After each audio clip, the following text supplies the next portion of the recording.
So they weren't. So they did sin before Adam, but they weren't accountable until after Adam. Well, Isaac Dehler said, that there was sin in the world before Adam, and whether or not it was sin being, what can I say, departed from God or apart from God or not accountable to God or not answerable to God, well then, yeah, then sin. But we'd look at sin as a transgression. And if it's a transgression, you can't transgress if you don't have the knowledge to do it. Well, I would say that in Romans 5, Paul talks about Adam as, Adam as the beginning of sin for the human race. And when he says that sin was indeed in the world before the law, but sin is not reckoned where there is no law. He doesn't say anything about before there was Adam. Well, and Isaac Dehler pounced on that, and he said, well, what was the law? Was that the Adamic law, or was that the law given to Moses? And so, because if it's the Adamic law, then it says it's the world before Adam. What is the Adamic law? The moral law, the law given to Adam. In other words, do what I tell you. Just obey. I'm going to give you a simple little command, one little thing. Don't do one little thing, and that's it. Everything else is fine. Just don't eat a particular tree. He couldn't do it. But what Paul's talking about in Romans is the law of Moses. Well then if it's Mosaic law, then sin was not in the world before Moses. Well, what was Sodom and Gomorrah all about? Or what he was says flood? he says sin was in the world. Mm-hmm. Well, no, but it was sin was reckoned. not imputed or charged until Moses. If it's Mosaic law. Well, I would guess I would have to say you have to take that up with Paul, because that's what he says. Well, maybe someday we'll be. Yeah, there's a lot of questions too, because like Dick, you mentioned too about in Acts it talks about in the past God winked at basically sin, but it says but now He commands men everywhere to repent.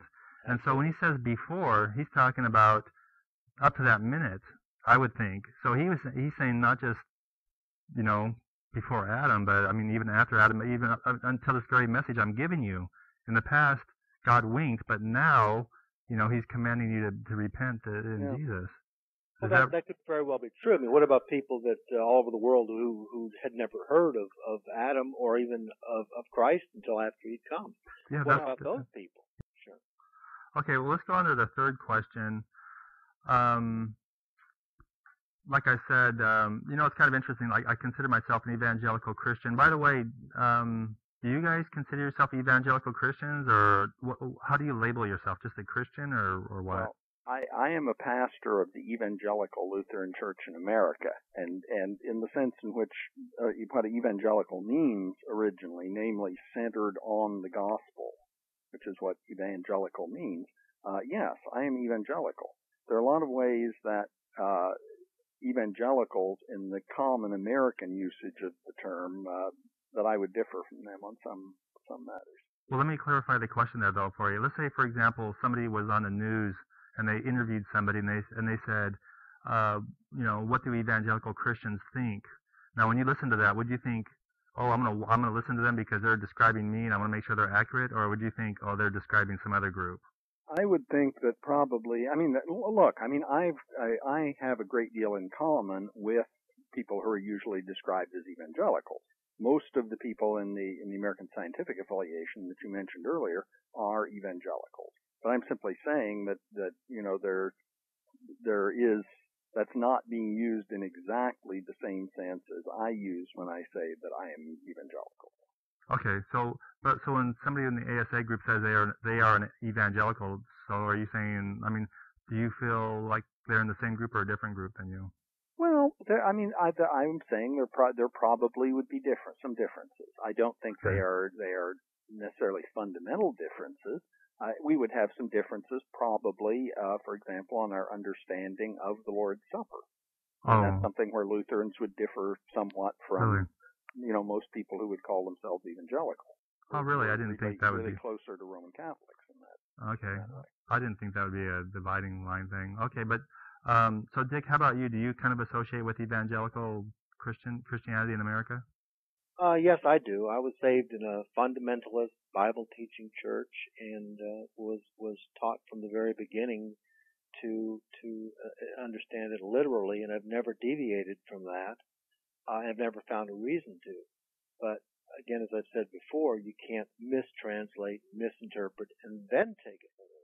Okay, well, then this is the reason why I'm asking you these questions. I'm kind of building up to this is, for years I've considered myself an evangelical Christian, and I'm kind of wondering if I'm still an evangelical or just a Christian. And the reason why is because I'm considering also evolution for the same reasons that you guys say, basically that it just seems like there's a lot of overwhelming evidence.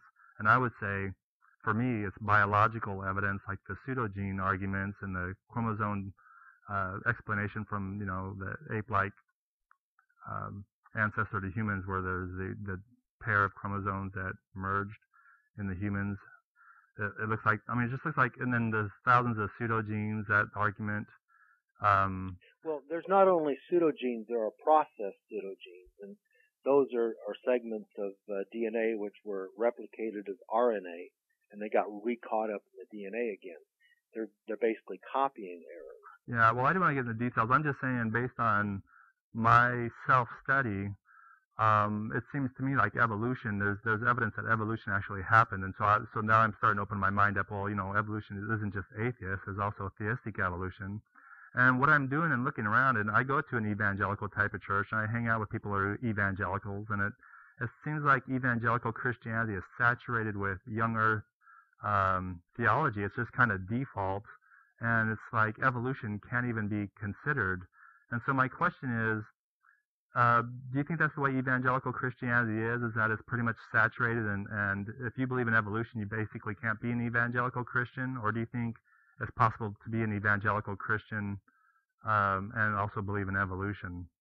Well, again, you can give several examples. First of all, again, just to mention the ASA.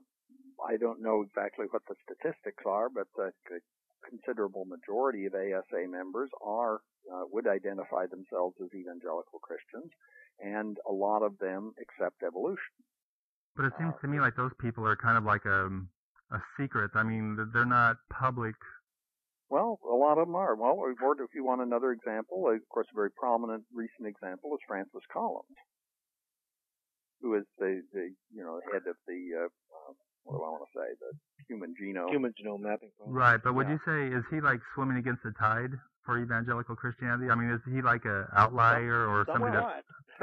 Somewhat he is, yes. Somewhat he is, yeah. I don't want to make it sound as if all evangelicals accept evolution, but I think there are very, very significant numbers who do.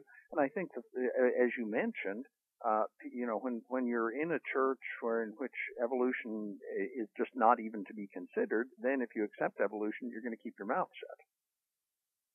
For people who aren't scientists, who are not highly trained in this. Yeah, that's me. I'm kind of the troublemaker at my church. So sometimes you need to do that. And I think I would also say that I think a lot of people, a lot of Christians, do a sort of a double think. That they really know 6 days a week that evolution has happened. But then on the seventh day, they sort of get themselves in the frame of mind when they go to church of thinking the world was created 6,000 years ago.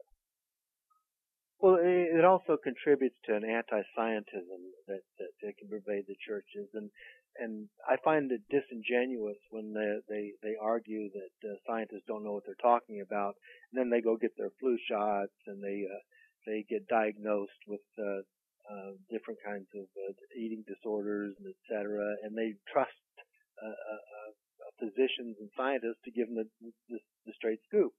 Well, that's wearing two hats in my estimation. If you're going to trust scientists, let's trust them. And science is a self correcting process. It doesn't. It's not etched in stone. Well,